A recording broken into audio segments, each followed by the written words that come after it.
का उन्वान है आइसक्रीम लुटेरे। महजबीन ताज अरजानी की ये तहरीर है। कहती हैं, है तो हमारे बचपन का वाक़या, मगर बचपन में भी याद करते हैं तो मुस्कुराहट लबों पर दौड़ जाती है। इसका ये मतलब हरगिज़ नहीं कि हम 55 साल के हैं। भाई अभी हमारी उम्र ही क्या है, सिर्फ याद नहीं आ रहा, आया तो बता देंगे। अब ये मत समझ लीजिएगा कि हम 60 साल की उम्र में सठिया गए हैं। खैर छोड़िए, उम्र की बहस में क्या रखा है, काम की बात करते हैं। हाँ, तो हम अपने बचपन का किस्सा सुना रहे थे। ये उस वक्त की बात है जब हम 10वीं जमात में थे। अचानक घर तब्दील करना पड़ गया, जो स्कूल से काफ़ी फासले पर था। मैट्रिक की वजह से स्कूल तब्दील नहीं किया जा सकता था। इस ज़माने में स्कूल वैन वगैरह का ज़्यादा रिवाज नहीं था, इसलिए बस और रिक्शे के ज़रिए स्कूल आना जाना करने लगे। स्कूल के तकरीबन सारे ही बच्चे अपने वालिदैन के साथ या खुद पैदल स्कूल आया करते थे। जेब खर्च के नाम पर सबको बहुत ही महदूद रकम मिला करती थी। अब जो हम बस और रिक्शे के ज़रिए स्कूल आने लगे तो हमारे वालिदैन एहतियातन हमें ज़्यादा पैसे देने लगे। पैसे बचाने के चक्कर में हम रिक्शे की बजाय बस में सफ़र करना ज़्यादा पसंद करते थे। पैसे भी बच जाते और रोज़ाना एक नया ड्रामा देखने को मिलता। वही ड्रामा जो बस में सफ़र करने वाले अफराद आपस में लड़ कर दूसरों को तफरीह के लिए पेश करते हैं। कभी किराए पर झगड़ा, कभी सीट पर झगड़ा, कभी स्टाफ से आगे रोकने पर झगड़ा। बस में सफ़र कर के हम काफ़ी पैसे बचाने में कामयाब हो गए। रोज़ाना पैसे गिनते और कभी नया जोड़ा खरीदने के ख्वाब देखते, तो कभी क्रिकेट का नया बल्ला ख्वाब में नज़र आता। अफसोस हमारे ये ख्वाब कभी पूरे ना हो सके, क्योंकि हमने अपनी सादगी की वजह से अपनी बचत का तज़किरा जमायत में अपने दोस्तों से कह दिया। जमायत में 15 लड़के लड़कियां थीं और सब आपस में दोस्त। हमें क्या मालूम था कि हम लुटेरों के सामने अपनी दौलत का जिक्र कर रहे हैं। हमने उन्हें यह भी बता दिया कि ये दौलत हम स्कूल के बस्ते में संभाल कर रखते हैं। शायद उसी दिन से दोस्त नुमा लुटेरों ने हमारी दौलत पर नज़र रखी हुई थी कि कब मौका मिले और लूट खाएं। एक दिन हमारे अंग्रेज़ी के उस्ताद गैर हाजिर थे। जमायत में सभी मौज मेला कर रहे थे कि अचानक जमायत की खिड़की के बाहर से आइसक्रीम वाली की गाड़ी की मखसूस टन सुनाई दी।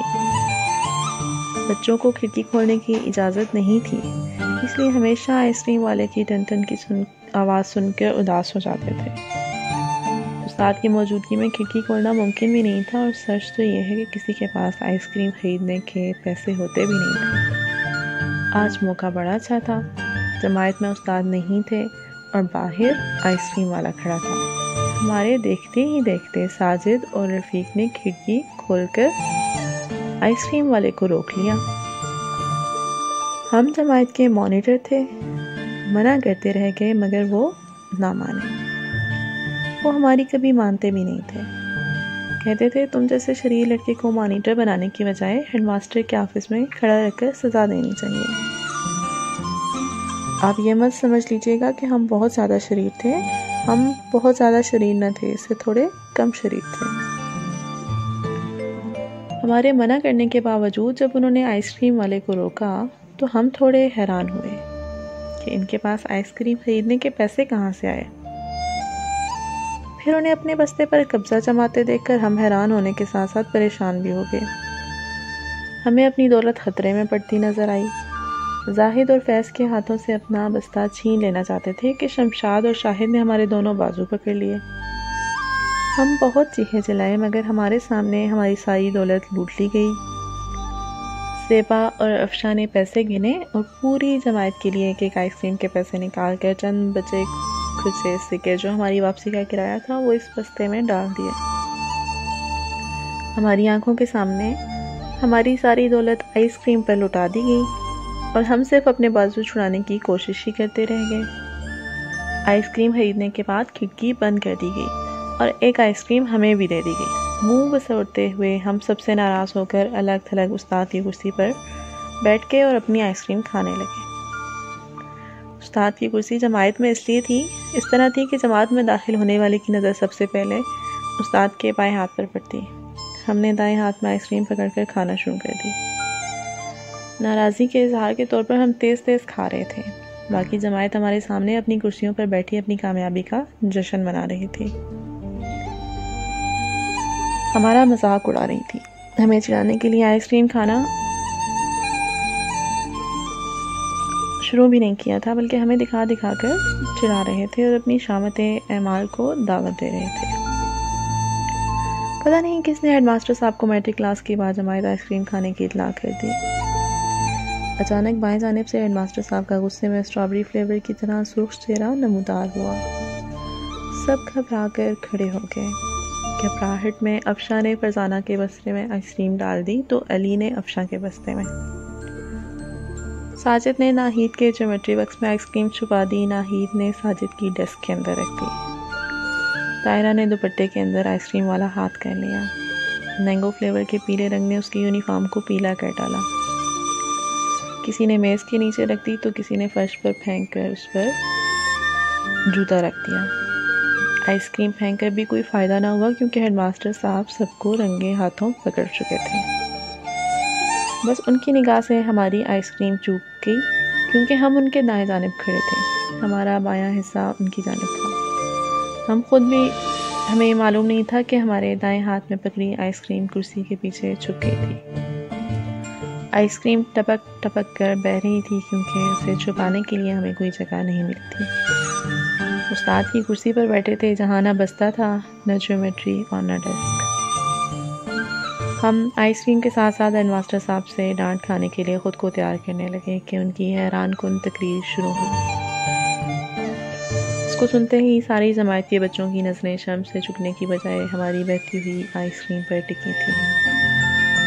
हेडमास्टर साहब कह रहे थे, शर्म नहीं आती आप सबको स्कूल के उसूल तोड़ते हुए?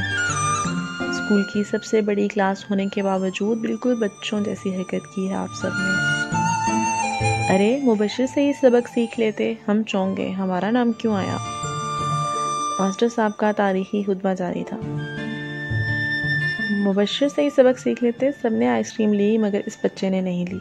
वेल डन मुबशिर कहकर उन्होंने हमारा कंधा थपथपाया और कहने लगे, क्योंकि ये बच्चा जानता है स्कूल के उसूलों को तोड़ना, उनकी खिलाफ वर्जी करना बहुत बुरी बात है। अपनी बात मुकम्मल करके हेडमास्टर साहब क्लास को साफ करने का हुक्म देते वापस पलट गए। सफाई का काम बच्चों को खुद करना था, ये उनकी सज़ा थी। इस खुतबे के दौरान में हमारी हाथ में पकड़ी आइसक्रीम मुसलसल पिघल पिघल कर बहती रही। शायद हमारे अलग थलग बैठने और रोनी सूरत देखकर उन्होंने ये अंदाज़ा लगाया था। उनके जाने के बाद हमने यानी मुबशिर मियाँ ने अपनी बची खुची आइसक्रीम खाई। जो मज़ा इसको खाने में आया, सारी ज़िंदगी दोबारा वैसा मज़ा नहीं मिला, क्योंकि उसका बाकी हिस्सा खाते हुए हमने अपने मुजरिमों को फ़र्श, बस्ते, ज्योमेट्री और यूनिफॉर्म साफ़ करते देखा। हमारी दौलत पर हाथ साफ़ करने वालों को अब पूरे कमरे की सफाई करनी थी। सच है, ज़बरदस्ती का माल कभी हज़म नहीं होता।